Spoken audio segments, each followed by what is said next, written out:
I'll give you one statistic. In California, since the 90s, we have passed a number of important gun safety laws.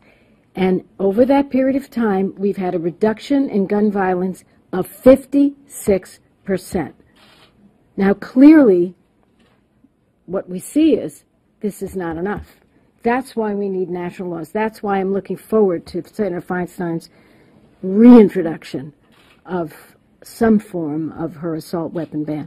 But the fact is, sensible gun laws work. We've proven it in California, and we're not going to give up. So they've proven it in California.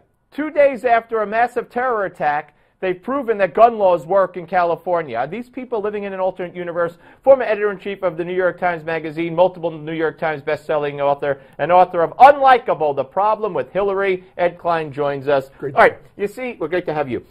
That's kind of the insanity that could come out of Hillary's mouth as well. Absolutely. Now, heading into this election, national security is going to be as big an issue as ever, if not bigger than ever. How does this affect Hillary? All the people in Hillary's inner circle saying this works for her because of her, quote, experience. Her experience in Libya, her experience with Putin. I mean, give me a break. National security helps Republicans. And we are now in a period in which the vast majority of Americans are actually in fear for their lives.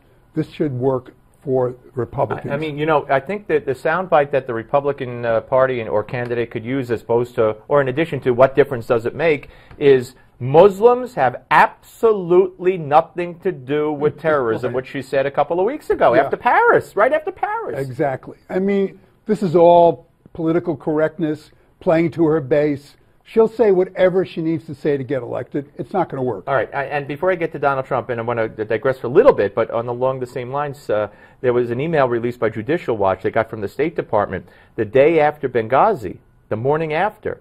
Hillary missed all kinds of security meetings and briefings, and she was later that day going to speak to foreign leaders about Benghazi. She slept late.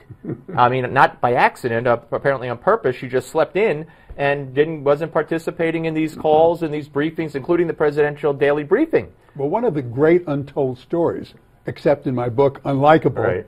is Hillary's health and how much time she needs to rest, how much time she takes between public appearances and naps, how they are just trying to keep her safe from actually fainting again. All of these things will eventually come out. So that 3 o'clock call may not find someone who's awake. All right.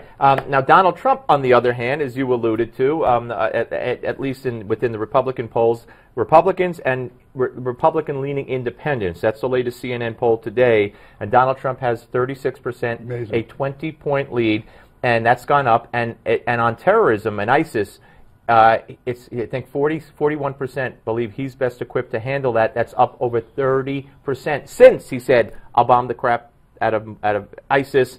We got to surveil mosques, et cetera, et cetera." That's a message. Take out their families. Right. That's a message Right. that resonates. Exactly. This is, he's talking to the American public the way they want to be talked to, directly, honestly. This is what they're thinking. This is what he's saying. It's working for him. It is absolutely working. So, as the more Obama acts like Obama, dispassionate, out of touch, Hypnotized, guns, and even Hillary. And by the way, under Hillary's, the victims' families in this shooting in San Bernardino, if Hillary had her way, they'd be able to sue the manufacturers of the guns used by the terrorists. That is arcane. Of course it's arcane. And nobody's in the Democratic Party focusing on what they ought to focus on.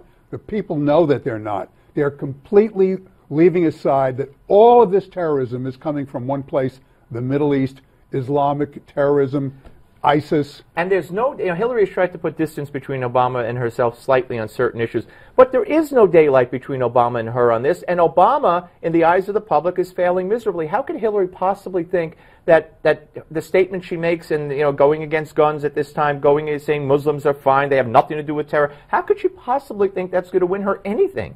She's got a real problem. She wants to separate herself a little from Obama, but she doesn't want to lose that Obama base.